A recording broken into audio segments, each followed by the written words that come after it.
स्वागत है आपका नवोदय टाइम्स पंजाब केसरी में। मैं हूं दीक्षा शर्मा। देश प्रदेश की तमाम खबरों के साथ हम आपके समक्ष आ चुके हैं। शुरुआत करना चाहेंगे मौसम से, क्योंकि देश के कई हिस्सों में फिर मॉनसून सक्रिय होने जा रहा है। 15 अगस्त तक भारी बारिश की चेतावनी मौसम विज्ञान केंद्र की ओर से दी गई है। मध्य प्रदेश, राजस्थान, छत्तीसगढ़, बिहार, ओडिशा और दिल्ली एनसीआर में मेघ फिर बरसने वाले हैं। गरज चमक के साथ बिजली चमकेगी।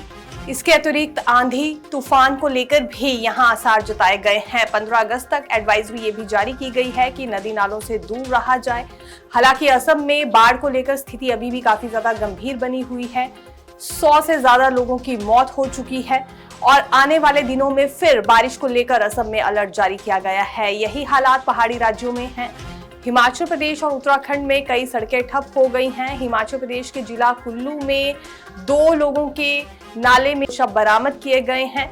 हालांकि अगले 2 दिन फिर ऑरेंज अलर्ट जारी किया गया है हिमाचल प्रदेश के 4 जिलों में, जिसमें सिरमौर, कांगड़ा, कुल्लू और किन्नौर बताया जा रहा है। यहाँ भी खास तौर पर पर्यटकों के लिए एडवाइजरी जारी कर दी गई है कि नदी नालों से दूर रहे। इस वक्त बहाव काफी ज्यादा तेज नदी नालों का होने वाला है।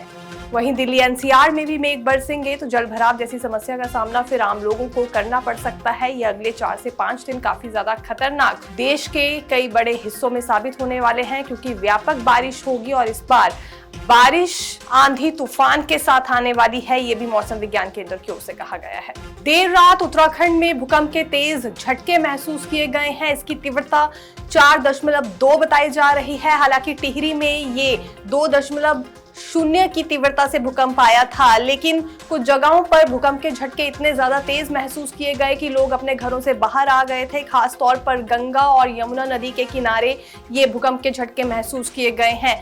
देर रात 1:21 पर उत्तराखंड में यह भूकंप आया था। उत्तरकाशी में काफी लोग अपने घरों से बाहर आए और उन्होंने अपने रिश्तेदारों का हाल चाल भी उस वक्त जाना जिस वक्त ये तेज झटके महसूस हुए हैं। गहराई 10 किलोमीटर तकरीबन इसमें बताई जा रही है।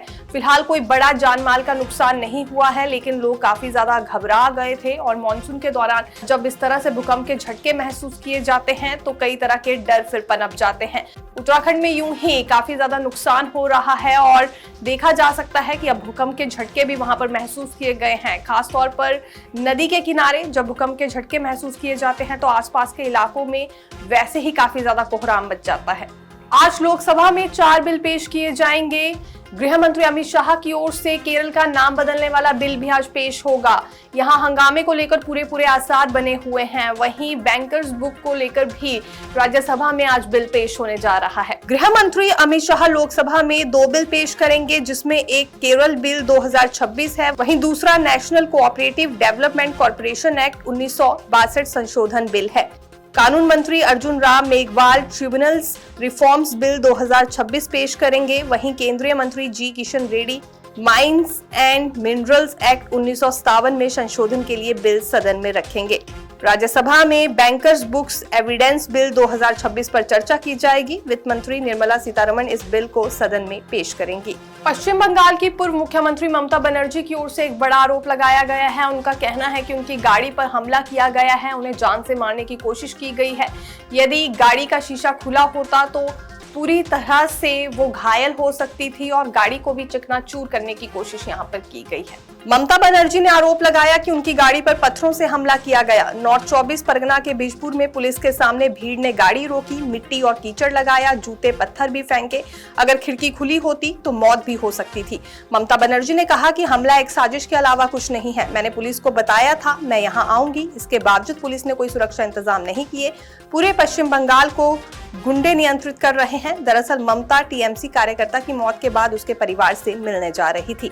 हुआ है, मेरे को गाड़ी में बड़े पत्थर मारा गया, बाहर से एंटी सोशल पुलिस का सामने में हमको इतना गाड़ी को अटैक किया। अगर हम गाड़ी का कांच शीशा खुला रखता तो हमारा माथा फट जाता, हम लोग सब मर जाता।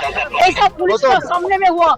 हम कभी ऐसा हमला नहीं देखा। क्या कर रहे हैं? इतना पुलिस बीजेपी को प्रोटेक्शन दे रहा है। दिल्ली भाजपा की ओर से तिरंगा यात्रा अभियान शुरू कर दिया गया है। 15 अगस्त तक जारी रहेगा। दिल्ली भाजपा अध्यक्ष हर्ष मल्होत्रा के नेतृत्व में कार्यकर्ता यात्राएं करेंगे। इतना ही नहीं, अन्य सांसद और नेता भी इन यात्राओं में नजर आने वाले हैं। हर जिले में लोगों के द्वार द्वार तक यात्राएं निकाली जाएंगी, जिसमें कि जागरूक किया जाएगा, हर घर में झंडा फहराया जाए।